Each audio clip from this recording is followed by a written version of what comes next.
saya. Siapa yang di sini anak-anak kerajaan Allah? Amin. Sayanya lemas. Yakin gak kita adalah anak raja? Amin. Amin. Amin. Ada pujian yang mengatakan, aku anak raja, engkau anak raja, kita semua anak raja. Aku anak raja, engkau anak raja, kita semua anak raja. Haleluya, puji Tuhan, haleluya, puji Tuhan, haleluya, puji Tuhan, haleluya. Ya, tepuk tangan buat Tuhan kita. Kita adalah anak-anak raja, amin. Amin. Bapak Ibu, saya hari ini akan menyampaikan kebenaran firman Tuhan. Memang bukan serial dari Bapak Gembala, tetapi ada kaitannya dengan tema kita sepanjang tahun ini. Tema kita sepanjang tahun ini apa, Bapak Ibu? Apa? Great Harvest ya, untuk tahunan ya. Tapi kalau akhir-akhir ini heaven on earth di dalam kehidupan kita, di dalam kehidupan keluarga kita ya Bapak Ibu. Kalau pada waktu yang lalu kita sempat membahas Bapak Ibu tentang find a good seed ya. Artinya kita harus mencari benih yang terbaik di dalam kehidupan kita supaya kita benar-benar bisa maksimal melakukan panggilan Tuhan di dalam hidup kita. Nah, Bapak Ibu, pagi hari ini kita akan belajar bersama-sama small but impactful, Bapak Ibu. Kecil tetapi apa? Berdampak. Bapak Ibu, pada saat kita tidak mengenal siapa diri kita, itu biasanya kita tidak maksimal, ya.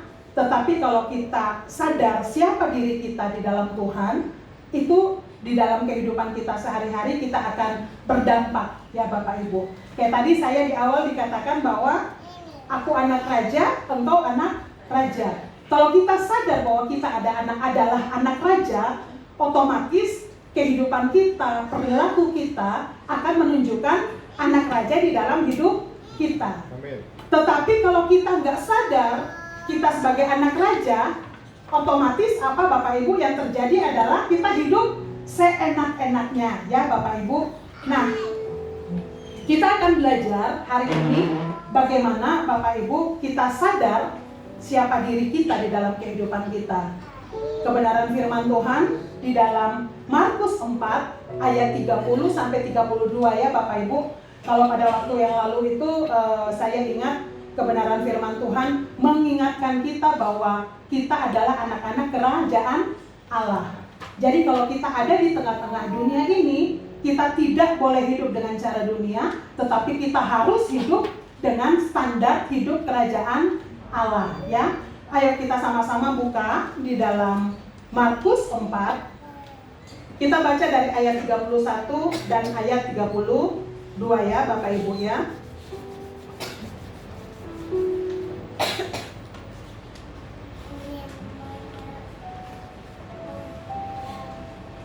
Markus 4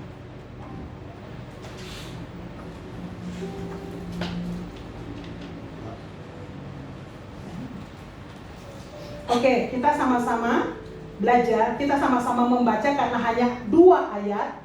Saya ajak kita membaca di dalam Markus 4 ayat 31 dan ayat 32. 2, 3. Hal kerajaan itu seumpama biji sesawi yang ditaburkan di tanah. Memang biji itu yang paling kecil daripada segala jenis benih yang ada di bumi. Tetapi apabila ia ditaburkan, ia tumbuh dan menjadi lebih besar daripada segala sayuran yang lain dan mengeluarkan cabang-cabang yang besar sehingga burung-burung di udara dapat bersarang dalam naungannya. Hari ini kita sama-sama belajar Bapak Ibu bahwa benih biji sesawi itu ada di dalam hidup kita. Namun bagaimana kita bereaksi setiap hari, bagaimana kita mengambil keputusan, bagaimana kita berjalan, itu yang akan memperlihatkan seberapa besar kita sadar bahwa benih sesawi itu ada di dalam diri kita. Amin. Amin. Tuhan Yesus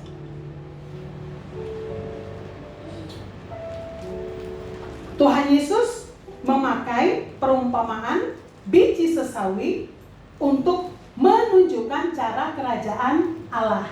Sekali lagi saya ingatkan bahwa sekalipun kita hidup di dalam dunia, tetapi kita adalah anak-anak kerajaan. Berarti kita harus hidup sesuai dengan SOP daripada kerajaan surga, dari kerajaan Allah. Tuhan Yesus memakai perumpamaan biji sesawi untuk menunjukkan cara kerajaan Allah. Bapak Ibu ya. Nah, tadi kita di sini sama-sama belajar tentang small, itu bicara tentang kecil, sederhana, tidak menonjol, tampaknya tidak penting ya. Karena kalau di dalam dunia Bapak Ibu biasanya yang kelihatannya berdampak atau kelihatannya yang paling mendapatkan banyak job biasanya seperti apa Bapak Ibu? Otomatis yang pasti yang viral ya. Jadi viral hal-hal kecil kalau kita nonton di televisi atau di media sosial Bapak Ibu, kadang-kadang viral hal-hal yang aneh pun suka dipanggil untuk di podcast ya. Nah, itu. Nah, tapi kalau di dalam kerajaan Allah Bapak Ibu, yang tampaknya nggak populer, tapi selama kita berjalan dengan Tuhan, itu yang penting ya. Kayak kita sebagai anak-anak Tuhan di kota Cilegon, kita mayoritas atau minoritas? Minor. Tapi sekalipun kita minoritas Bapak Ibu, kita punya benih mayor di dalam hidup kita. Sekalipun kita sendiri Bapak Ibu, tapi kalau kita terang, kita bercahaya, pasti akan terlihat. Di tengah-tengah kegelapan Bapak Ibu, kira-kira sebatang korek api yang kecil kita nyalain, kira-kira terlihat nggak? Terlihat. Nah, itu cara kerja kerajaan Allah ya Bapak Ibu ya. Nah, dikatakan kalau impactful itu Bapak Ibu berarti dia memberikan dampak, mempengaruhi, terus membawa perubahan, menghasilkan hal yang besar. Seperti tadi kita lihat ya, kalau kita udah baca tentang biji sesawi, dikatakan bahwa ini yang mengatakan, dan real ya Bapak Ibu. Saya ingat pernah ada pembicara yang datang di tempat ini, membawa contoh biji sesawi itu tuh kan kecil banget ya Bapak Ibu ya. Nah, biji sesawi itu kalau ditaruh di atas meja ya mungkin bisa ketutup sama yang lain-lain. Begitu juga di dalam kehidupan kita. Sekalipun mungkin sekeliling kita menganggap kita kecil Bapak Ibu, tetapi yang ada di dalam kehidupan kita punya kapasitas untuk berdampak secara maksimal. Kita punya kapasitas untuk mempengaruhi supaya orang bisa percaya Tuhan. Sekalipun orang menganggap kita kecil, tetapi kita bisa membawa perubahan untuk menghasilkan hal yang besar. Nah, tapi yang jadi pertanyaan, bagaimana supaya kita bisa berdampak sekalipun kita masih dianggap kecil ya Bapak Ibu ya. Kalau di dalam kehidupan kita bukan hal yang bukan hal rahasia ya.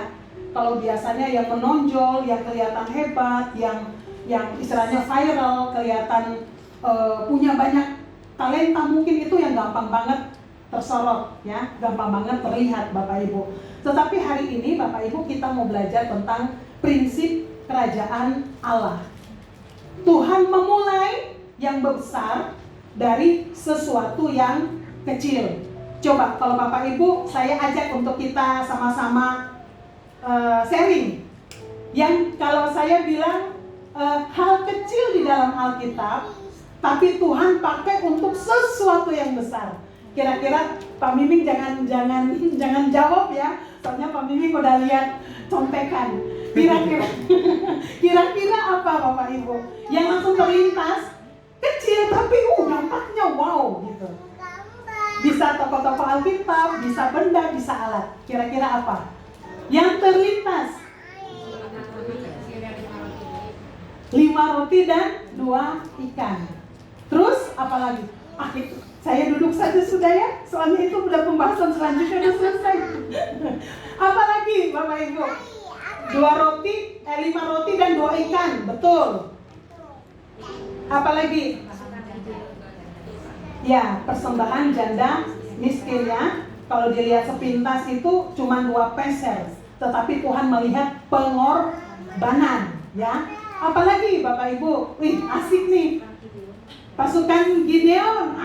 Ini saya duduk beneran ini. Gak gantinya. Soalnya udah terjawab ini. Poin-poinnya udah terjawab. Siapa tahu tinggal berdiri di sini jadi beda ya. Oke, apa lagi? Tadi Mas Agung sempat sebut siapa? Sempat sebut nggak? Tadi saya sempat dengar ada tokoh Alkitab. Siapa? Daud. Ya, Bapak Ibu ya. Kita bisa lihat ya, Daud ya. Yusuf. Pak, boleh kita pulang langsung aja. Kita amin doa berkat pulangin. Oke. Iya, itu sama. Nah, Bapak Ibu, sesuatu yang kecil di dalam tangan Allah yang berkuasa akan punya dampak yang besar.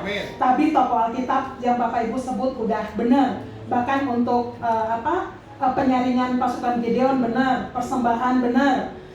Istilahnya itu hal yang orang dunia melihat kecil, tetapi ternyata bagi Tuhan itu sangat luar biasa ya, sangat berdampak, itu powerful sekali Bapak Ibu. Nah, kita bisa ingat tongkat Musa. Tongkat Musa kalau dilihat biasa, penting nggak? Enggak. Tetapi pada saat dipakai oleh Tuhan mengutus Musa dengan tongkat itu, Bapak Ibu, bisa buat begitu banyak mujizat di tengah-tengah tanah Mesir. Dan pada saat mereka udah keluar dari tanah Mesir untuk membelah laut Teberau itu menggunakan tongkat. Nah, Bapak Ibu, kenapa seringkali di dalam kehidupan kita nggak bisa maksimal? Karena kita kadang-kadang lupa identitas kita siapa, Bapak Ibu ya. Hari ini kita disadarkan bahwa kita sebagai anak-anak kerajaan, benih itu ada di dalam hidup kita ya.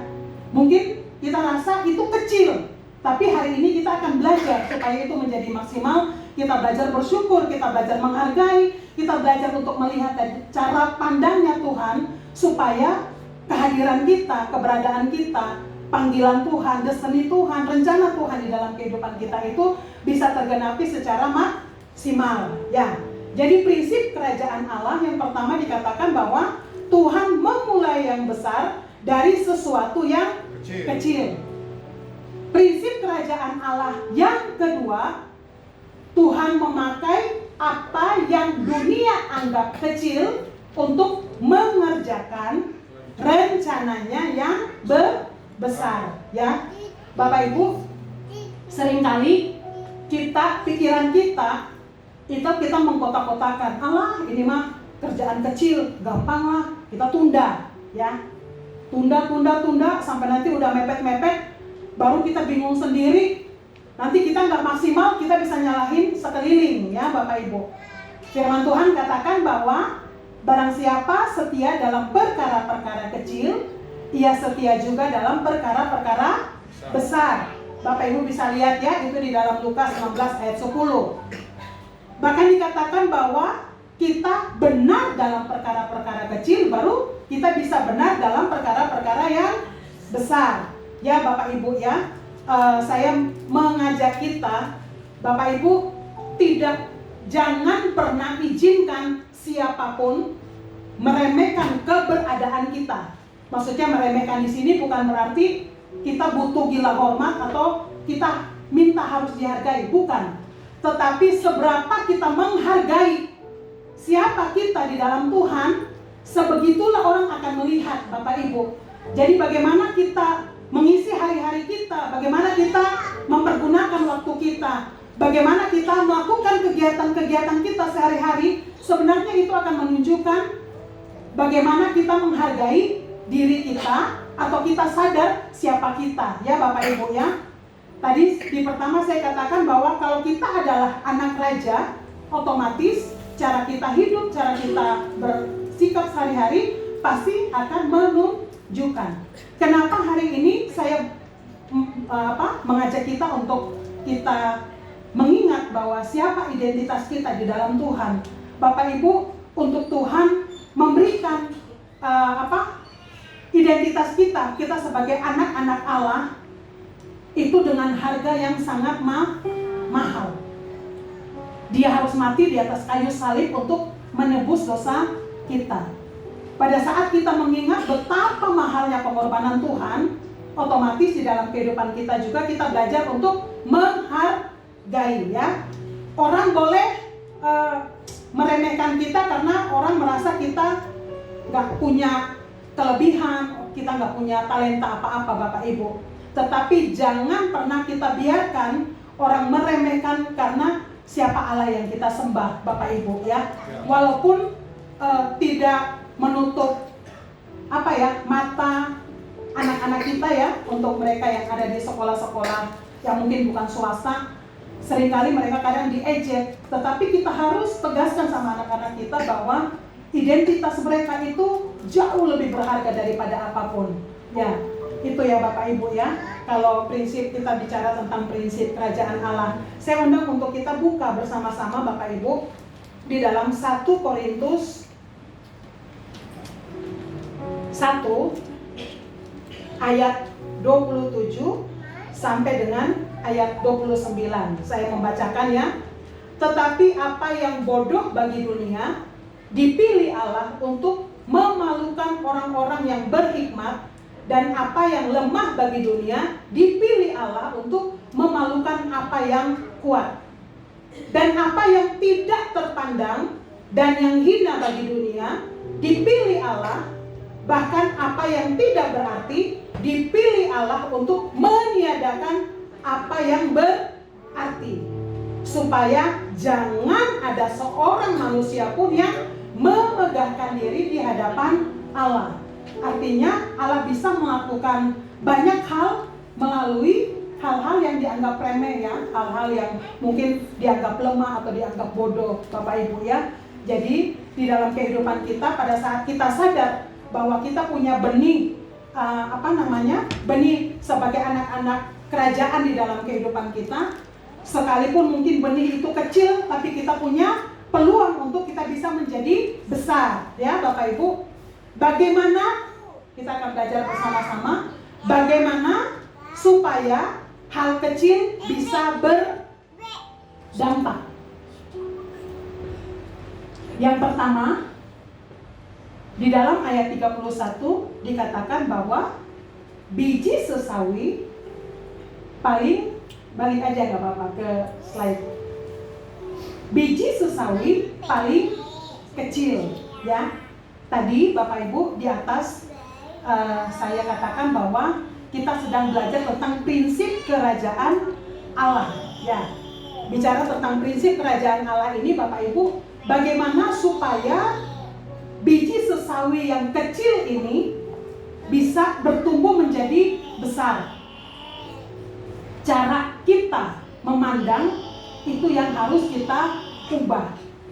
Karena seringkali Bapak Ibu tanpa sadar, bukan karena keadaan atau kondisi yang membuat kita nggak bisa berbuat apa-apa, tetapi karena kita yang udah membatasi diri kita. Saya nggak bisa apa-apalah. Saya ini mah kecil. Saya ini mah dari kota, dari desa. Saya mendeso. Saya mah kampung. Saya mah nyanyi juga nggak bisa. Misalnya seperti itu. Jadi artinya kita harus mengubah cara pandang kita, Bapak Ibu, seperti Tuhan melihat, ya. Contoh Bapak Ibu, di dalam poin yang pertama, coba kita ubah cara pandang kita di dalam kita mengelola talenta yang ada di dalam kehidupan kita. Kalau kita ingat kira-kira seberapa banyak talenta yang Tuhan percayakan di dalam kehidupan kita. Ada yang 5, ada yang 4, ada yang 5, ada yang 2, ada yang 1. Kalau yang 1, dia langsung punya cara pandang Tuhan jahat, ya.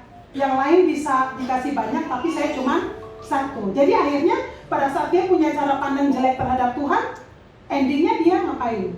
Dia nggak buat apa-apa. Karena Dia lihat yang 5 lebih banyak, yang 2 lebih banyak. Tetapi kalau kita baca di dalam ayat firman Tuhan, dikatakan bahwa Tuhan memberikan sesuai dengan kemampuan. Kita coba ubah cara kita lihat di dalam kehidupan kita. Kadang-kadang kita bisa melihat rumput tetangga jauh lebih hijau dari rumput sendiri ya. Saking kita perhatikan rumput tetangga, akhirnya rumput sendiri jadi terbengkalai, nggak diurus. Kadang-kadang kita terlalu sibuk melihat orang-orang lain, kita mengomentari, kita memberi nilai, tapi kita lupa diri kita sendiri. Itu di dalam kita mengelola talenta ya Bapak Ibu ya. Coba yang kedua, di dalam cara pandang kita Bapak Ibu, yang mungkin kita anggap itu hal yang kecil tapi itu sangat berdampak.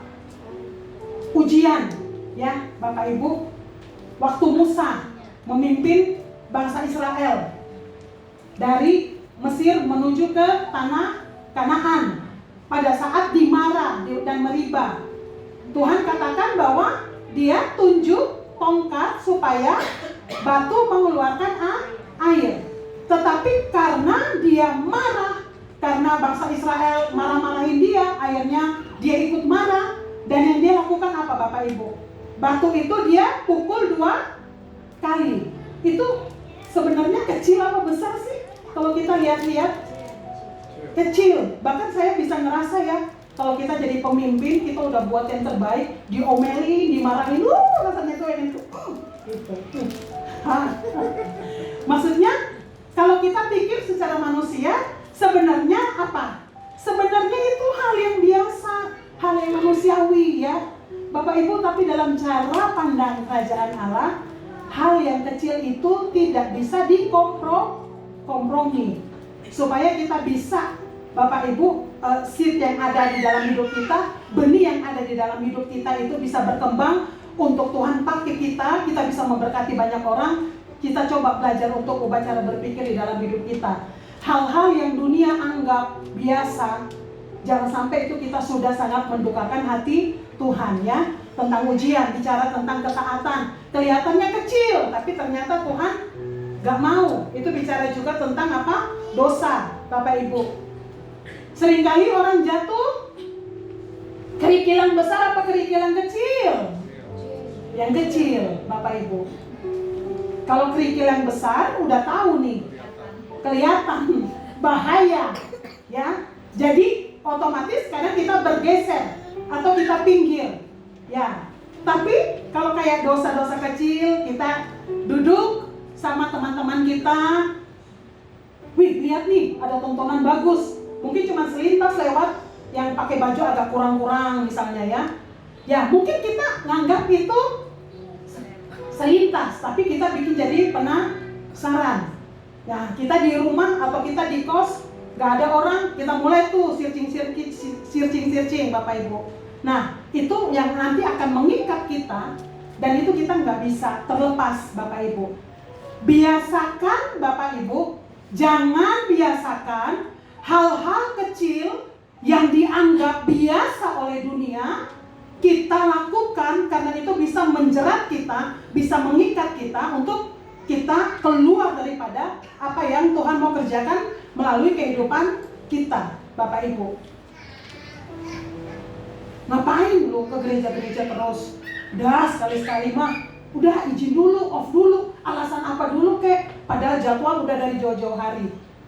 Misalnya ya, jadwal dari bulan lalu, tapi karena ada ajakan untuk nyerong sedikit, udahlah izin aja lah dulu lah.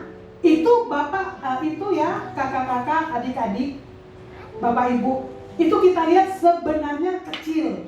Tetapi kalau kita terus untuk mengiyakan, kita terus untuk kompromi, lama-lama itu mengikat kita nggak bisa ngapa-ngapain Bapak Ibu ya.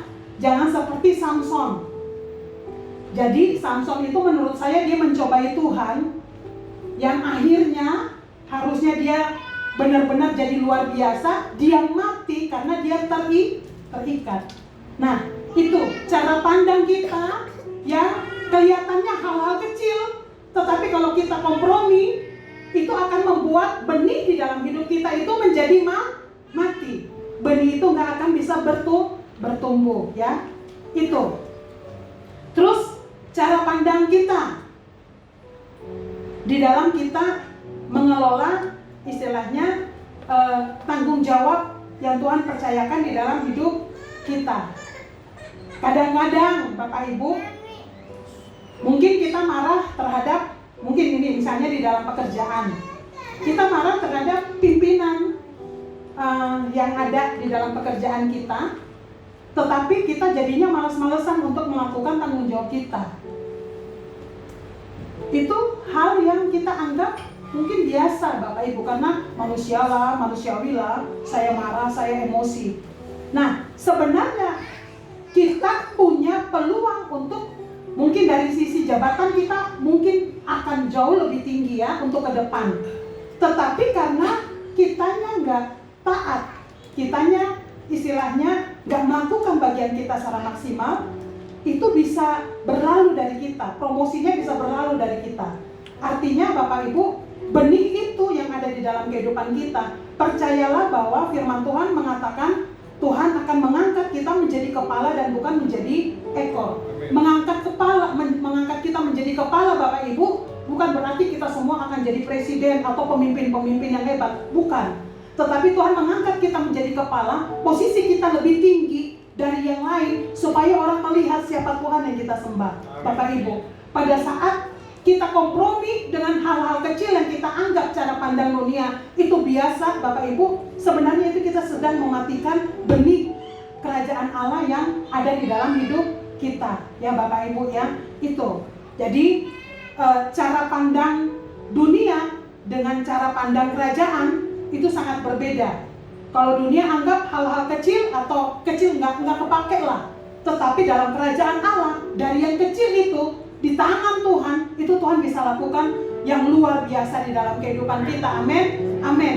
Tadi udah dikatakan ya, itu masuk di dalam contoh pada saat Tuhan membuat mujizat Bapak Ibu dari 5 roti dan 2 ikan yang dibawa oleh anak kecil untuk makanan dia. Jadi dia nggak pernah berpikir bahwa 5 roti dan 2 ikan itu ternyata itulah Tuhan akan membuat menjadi awal mujizat, Bapak Ibu. Di sini berbicara tentang apa?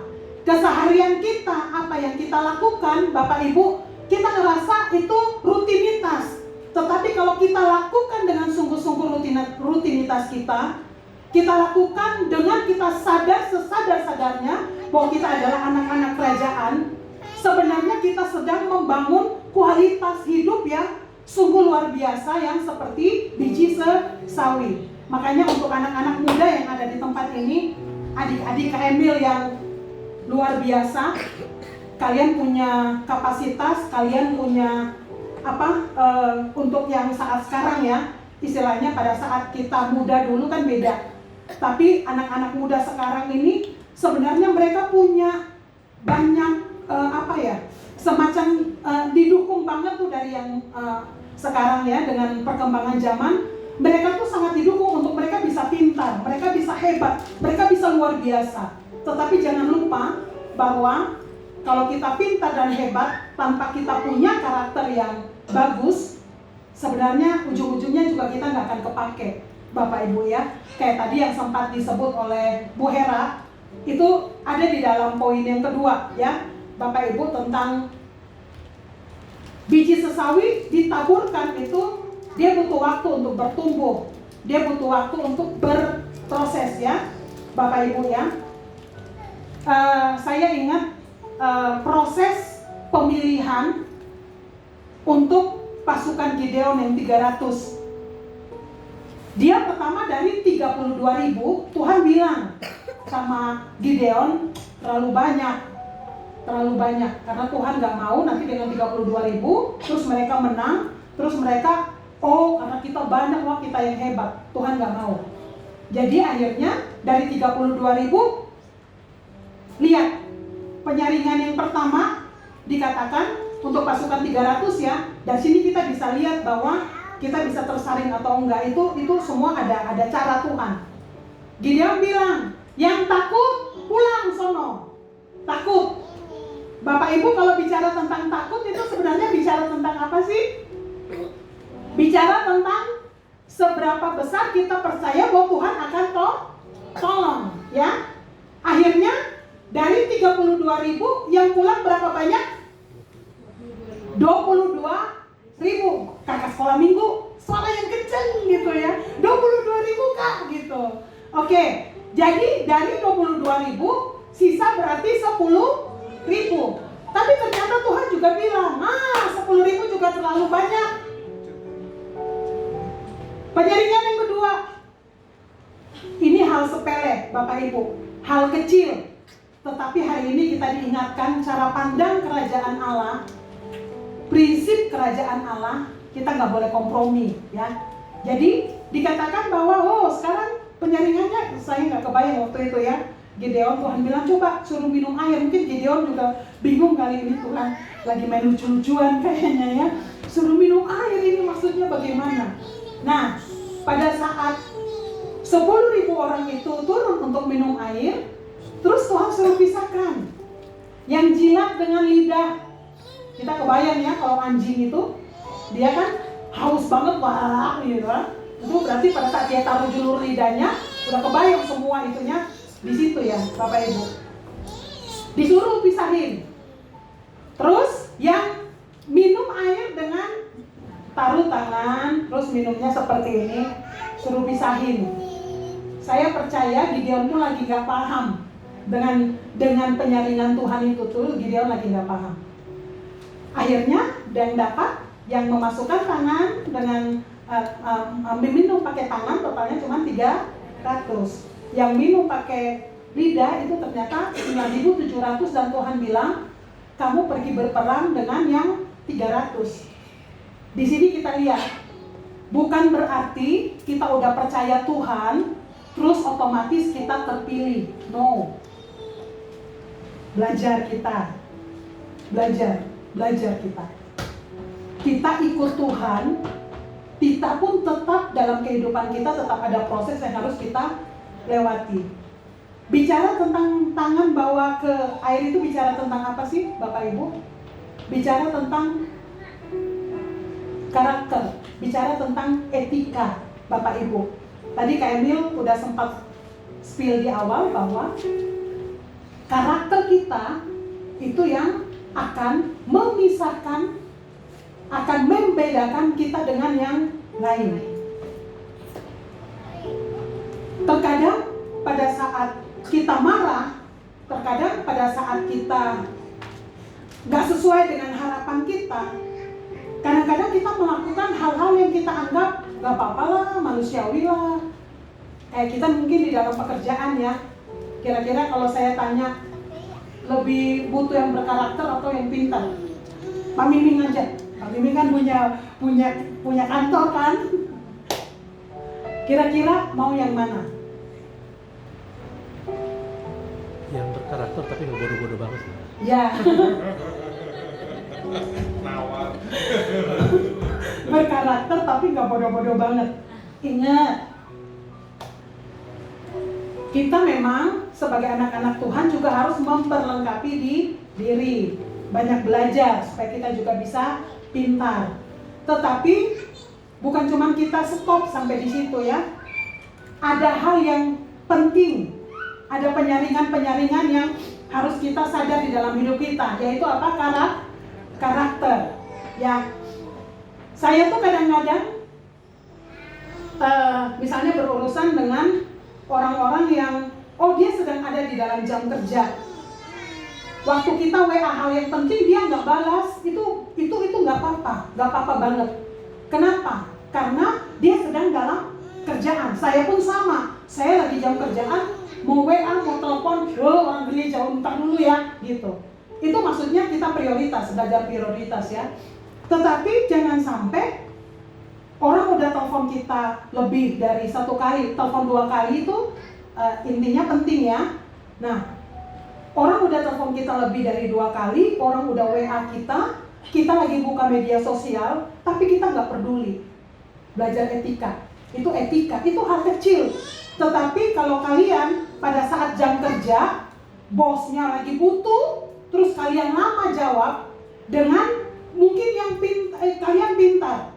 Tetapi ada orang-orang yang biasa saat jam kerja, bos WA, dia langsung fast respon. Percaya bahwa orang-orang yang seperti ini terkadang yang akan tetap dipakai, sekalipun mungkin saat dia dipakai dia akan diarahkan untuk skillnya dia harus nambah, dia harus tambah pintar. Tetapi orang akan jauh lebih nyaman dengan apa? Karakter. Bapak Ibu, dan ini juga pembelajaran buat saya. Terkadang Bapak Ibu, kenapa benih itu nggak bisa berkembang dalam hidup kita? Itu karena kita waktu berproses itu kita nggak lulus. Kita waktu berproses itu mungkin kita nggak mau karena kamu misalnya WL ya, nggak bisa, udah takut dulu ya. Apalagi nanti mau penjaringan kedua, belum tentu Bapak Ibu ya. Nah, kayak saya misalnya untuk sekarang, istilahnya di dalam keadaan dalam posisi seperti ini, kita harus jauh lebih berhati-hati di dalam berinteraksi dengan orang-orang yang ada di luar. Karena pada saat kita salah langkah, yang kita pertaruhkan siapa? Nama Tuhan. Ya, itu ya. Jadi istilahnya Bapak Ibu, terkadang orang bisa menggeser kita, atau orang bisa mengkerdilkan kita, itu karena kita nggak lulus dalam hal apa? Karakter. Ya Bapak Ibu ya. Untuk kita ibu-ibu, karakter itu biasanya berhubungan dengan apa? Dengan mulut. Kakak tolong Kak. Nah, ya Bapak Ibu ya, itu yang harus kita pahami di dalam kehidupan kita. Pada saat kita berproses, pada saat ada ujian, bagaimana di dalam kita melakukan tanggung jawab kita. Oh ya, saya jadi ingat untuk kita ya, yang kita bekerja, adik-adik, kakak-kakak, yang kita bekerja dalam perusahaan atau kita bekerja dengan orang lain, kadang-kadang kita punya prinsip, kita nggak mau melakukan lebih. Contoh ya, misalnya dalam perusahaan, saya cuma dibayar segitu, ngapain saya susah-susah misalnya. Tapi saya waktu lagi merenungkan ayat ini tuh Tuhan ingatin saya. Firman Tuhan tuh katakan bahwa orang meminta baju, itu kita memberi jubah. Orang mengajak kita untuk jalan berjauh 1 mil, kita harus lakukan berjalan 2 mil.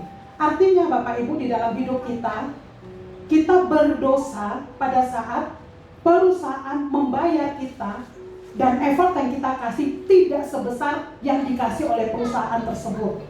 Ya, misalnya saya dibayar 3 juta, tapi saya kerjanya asal-asalan, saya biasa-biasa, saya datang terlambat, saya nggak menghargai waktu, meeting saya masuk paling terlambat, nah seperti itu.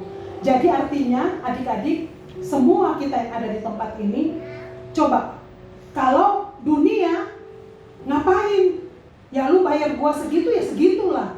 Tetapi prinsip kerajaan Allah, kita harus bekerja lebih. Ya, itu tidak hanya di dalam pelayanan, tetapi itu bicara juga di dalam pekerjaan, di dalam tanggung jawab kita sehari-hari ya, Bapak Ibu ya.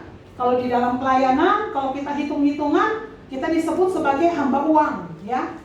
Tetapi kalau di dalam pekerjaan, di dalam tanggung jawab, kita sangat berdosa pada saat tempat di mana kita bekerja membayar lebih dari yang kita berikan ya, Bapak Ibu ya. Dan percayalah bahwa pada saat kalau kita melakukan bagian kita kerja maksimal, kita berikan yang terbaik, mungkin manusia nggak lihat Bapak Ibu, tetapi ada saatnya Tuhan akan mengangkat kita dengan caranya. Amin, amin. Dan yang ketiga, biji sesawi menjadi pohon yang besar. Artinya menjadi berkat bagi banyak orang. Tujuan akhir dari kerajaan Allah tidak hanya tentang pertumbuhan pribadi, tetapi menjadi berkat bagi banyak orang. Artinya, kalau tadi yang dalam poin 1, poin 2 itu bicara tentang pertumbuhan kita secara pribadi. Tetapi kalau kita sudah ada di dalam poin yang ketiga, artinya kita tertanam, kita berproses, kita ubah cara pandang kita melakukan bagian kita, otomatis yang biji yang kecil menjadi pohon yang besar itu adalah bagian Tuhan. Yang seringkali kenapa kita nggak lulus Bapak Ibu sampai di hal yang ketiga? Karena kadang-kadang pada saat kita tertanam, pada saat kita sedang dalam proses, kita nggak sabar. Kita pengen udah cepat-cepat selesai, akhirnya kita membypass rencana Tuhan, kita membypass proses Tuhan dengan cara kita ambil yang instan. Kan kita seringkali pengen yang cepat, kita pengen yang sesegera mungkin Bapak Ibu. Tetapi kalau bicara tentang prinsip kerajaan Allah, bicara tentang benih, gak bisa. Prosesnya Tuhan, waktunya Tuhan ya. Itu ya Bapak Ibu ya. Terus poin yang berikut Bapak Ibu, kita masuk di dalam aplikasi. Allah memulai dari hal kecil. Jangan remehkan apapun yang Tuhan taruh di tangan kita. Tadi sempat ya Pak Suryo sempat bilang tentang Daud. Saya waktu baca kisah Daud, saya bisa nangis terseduh-seduh Bapak Ibu waktu baca kisah tentang Daud. Kenapa saya bisa nangis terseduh-seduh? Karena saya melihat perlakuan Isai papahnya. Jadi pada saat Samuel memberitahukan ke Isai bahwa ada salah satu anaknya yang akan diurapi menjadi raja, ya. Dan ternyata yang dimajukan Isai ini ya kakak-kakak Daud semua yang memang dilihat pandang mata tinggi, besar, gagah ya. Nah, Daud yang kemerah-merahan itu sedang jaga kambing domba di padang, Bapak Ibu ya.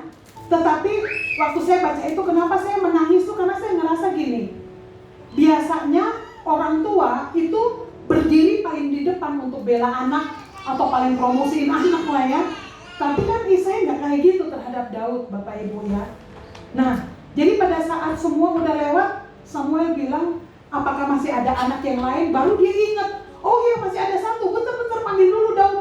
Daud lagi ngembalain anak domba di padang. Nah, kita bisa kebayang Bapak Ibu, Daud yang akhirnya Tuhan pakai menjadi raja yang besar, dia tuh dilupakan loh sama orang tuanya, gak diperhitungkan. Cara pandang Isai, Daud mah gak akan mungkin jadi raja. Kenapa? Karena yang lain dimajuin, Daud enggak, Bapak Ibu. Jadi artinya apa? Bahkan orang terdekat sekalipun dengan kita yang kita harapin, dia bisa menolong kita untuk kita mungkin akan naik puncak lebih besar ya. Bahkan Samuel dikatakan bahwa pada saat yang pertama maju aja Samuel bilang, wih ini kayaknya yang akan dipakai Tuhan. Tuhan sampai bilang, kamu lihat yang di depan mata? Enggak, aku lihat hati. Artinya apa Bapak Ibu? Pada saat kita berproses, itu manusia nggak tahu, tetapi Tuhan perhitungkan itu di dalam kehidupan kita ya. Daud itu salah satu raja yang sungguh luar biasa ya. Apa yang saat ini ada di dalam tangan Bapak Ibu, yang Bapak Ibu sadar sebagai benih, jangan remehkan. Saya percaya Tuhan sedang berbicara secara pribadi. Tuhan sedang ingatkan Bapak Ibu, kakak adik semua, hal kecil yang harus kita kembangkan, hal kecil yang harus kita serahkan ke dalam tangan Tuhan supaya bisa jadi berkat buat banyak orang. Yang kedua dikatakan bahwa pertumbuhan dari Tuhan itu pasti. Jadi jangan menyerah pada proses. Kalau mungkin hari-hari ini Bapak Ibu sedang bergumul tentang apapun, saya nggak tahu, tapi itu mungkin bagian dari proses Tuhan. Tuhan mau memperbesar kapasitas, Tuhan mau menumbuhkan benih yang ada dalam kehidupan kita untuk semakin menjadi lebih besar. Tapi itu pasti mungkin ada rasa sakit di dalam kehidupan kita, Bapak Ibu ya. Saya ingat pada saat kemarin-kemarin dalam pekerjaan kami sedang dibentuk secara luar biasa. Terus suami saya bilang, mah doain mah gitu. Terus akhirnya kita doa. Pada saat saya lagi doa tuh tiba-tiba tuh kayak set gitu. Saya diingatkan Tuhan gini, kita itu kadang-kadang kan udah membatasi nih. Jadi kita punya wadah tuh kita kayak udah patenkan lu segini nih ya. Nah Tuhan tuh kan nggak mau. Tuhan pengen kita bisa jadi lebih berkat. Kita bisa jadi berkat buat lebih banyak orang. Jadi otomatis kan kita punya wadah harus diperbesar, kapasitas kita harus diperbesar. Tapi saat kita diperbesar itu sakit, Bapak Ibu, sakit, ya sakit, sangat-sangat sakit. Tetapi sebenarnya itu tuh Tuhan sedang mengerjakan untuk hal yang jauh lebih besar yang mungkin selama ini kita batasi Tuhan. Udahlah berkat saya udah segini. Saat Tuhan mau kasih lebih, ke wadah kita Tuhan perbesar, kita nggak siap, Bapak Ibu. Kita punya benih yang bisa menjadi pohon yang lebih besar. Jangan kita batasi Tuhan kerja dengan batasan-batasan kita yang akhirnya itu mengkerdilkan benih yang akan tumbuh besar itu dalam hidup kita. Yang ketiga dikatakan bahwa hal kecil yang diserahkan ke dalam tangan Tuhan akan berdampak besar menjadi berkat bagi banyak orang. Apa Bapak Ibu yang saat ini, pagi hari ini yang Bapak Ibu anggap kecil, yang Bapak Ibu sadar bahwa sebenarnya itu Tuhan sedang percayakan di dalam kehidupan kita untuk kita serahkan kepada Tuhan supaya Tuhan bisa pakai untuk kita bisa menjadi berkat buat banyak orang. Ubah cara pandang kita yang mungkin selama ini kita batasi Tuhan bekerja. Kita tetap setia, kita tetap taat dalam proses yang Tuhan izinkan sekalipun mungkin sangat sakit ya Bapak Ibu. Dan Tuhan sendiri yang akan memberikan pertumbuhan dan menjadikan kita besar seperti apa yang Tuhan percayakan di dalam kehidupan kita. Tuhan Yesus memberkati. Yuk, saya undang untuk kita bangkit berdiri.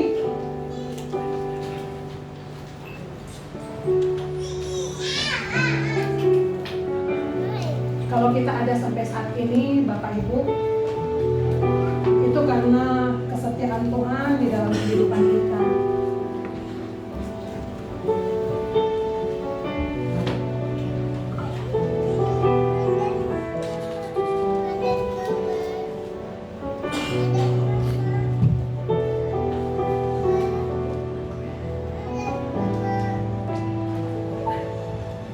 Walau dunia berubah, namun kasih-Mu Tuhan tetap sama di hidupku. Kau setia dalam setiap rencana-Mu, ku percaya hidupku dalam tangan-Mu. Walau dunia berubah, namun kasih-Mu Tuhan tetap sama di hidupku.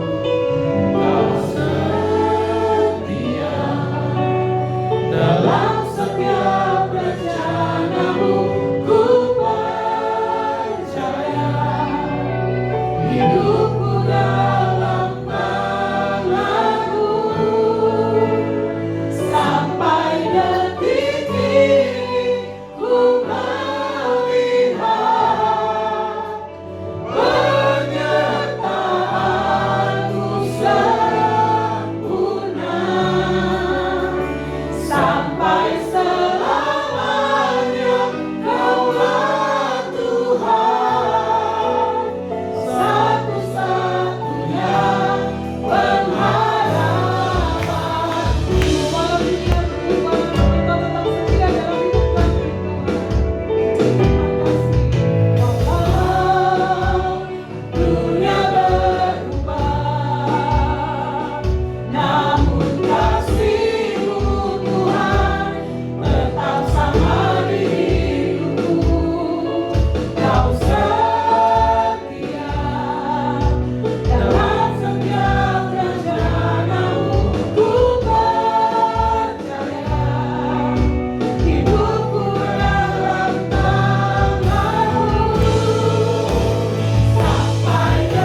Engkau yang terus berbicara di dalam hati dan kehidupan kami Tuhan. Tuhan, terima kasih untuk benih yang terbaik yang sudah Engkau taruh di dalam kehidupan setiap kami. Tuhan, ingatkan kami untuk kami cara pandang yang benar Tuhan, seperti cara pandang kerajaan-Mu Tuhan, seperti cara pandang, seperti cara Engkau melihat ada di dalam kehidupan kami. Kuatkan setiap kami Tuhan, yang mungkin saat-saat ini sedang berproses Tuhan, yang mungkin hampir menyerah Tuhan. Tuhan, kuatkan Tuhan setiap kami anak-anak-Mu Tuhan, untuk tetap berada Tuhan, memilih tetap berada di dalam jalur kebenaran-Mu Tuhan. Kami tetap taat melakukan apa yang bagian kami, sehingga kami melihat Engkau bekerja sangat dahsyat dan luar biasa. Kami akan bertumbuh, kami akan berkembang Tuhan, menjadi besar, menjadi berkat buat banyak orang, untuk kemuliaan dan hormat nama-Mu Tuhan. Tuhan, hamba-Mu berdoa Tuhan pada saat ini, kalau setiap anak-anak-Mu yang datang dengan segala pergumulan Tuhan, kami minta Engkau berikan jalan keluar yang terbaik. Bahkan mungkin hari-hari ini Tuhan, di dalam perusahaan, di dalam pekerjaan, mungkin kami sedang bingung Tuhan, mungkin kami sedang kalut, atau mungkin kami tidak tahu apa tindakan yang harus kami ambil selanjutnya. Tuhan, Engkau berbicara secara pribadi, berikan kepekaan Tuhan. Kebenaran firman-Mu berbicara dengan cara dan kuasa-Mu, sehingga benar-benar Tuhan setiap keputusan yang diambil Tuhan sesuai Tuhan dengan kehendak-Mu, sesuai dengan rencana-Mu Tuhan. Tuhan, kami tidak mau membatasi Engkau bekerja dengan cara pikiran kami yang terbatas, karena Engkau sanggup melakukan segala sesuatu Tuhan. Bahkan dengan hal yang kecil, yang sedikit di dalam hidup kami, bisa Engkau pakai untuk awal mujizat dalam kehidupan orang-orang yang Engkau tempatkan Tuhan di dalam kehidupan kami. Tuhan, terima kasih Tuhan untuk kehadiran-Mu di tengah-tengah kami. Terima kasih untuk setiap anak-anak-Mu yang mengambil bagian melayani Engkau Tuhan. Engkau berkati di dalam nama Tuhan Yesus Kristus. Tuhan, kami mau pulang pada siang hari ini dengan damai sejahtera-Mu, dengan sukacita-Mu, dengan breakthrough Tuhan. Kami pulang Tuhan dengan kekuatan yang baru, karena kebenaran firman-Mu Tuhan, karena Engkau bekerja di dalam hati setiap kami Tuhan pada saat ini Tuhan. Terima kasih Tuhan, terima kasih. Mari kita mengangkat hati dan tangan kita di hadapan Tuhan. Pulanglah dengan berkat yang terbaik daripada Allah Bapa, dengan kasih dan penyertaan yang sempurna dari Tuhan Yesus Kristus, dan persekutuan dengan Allah Roh Kudus hari ini sampai selama-lamanya. Tuhan datang kedua kali. Kita sama-sama yang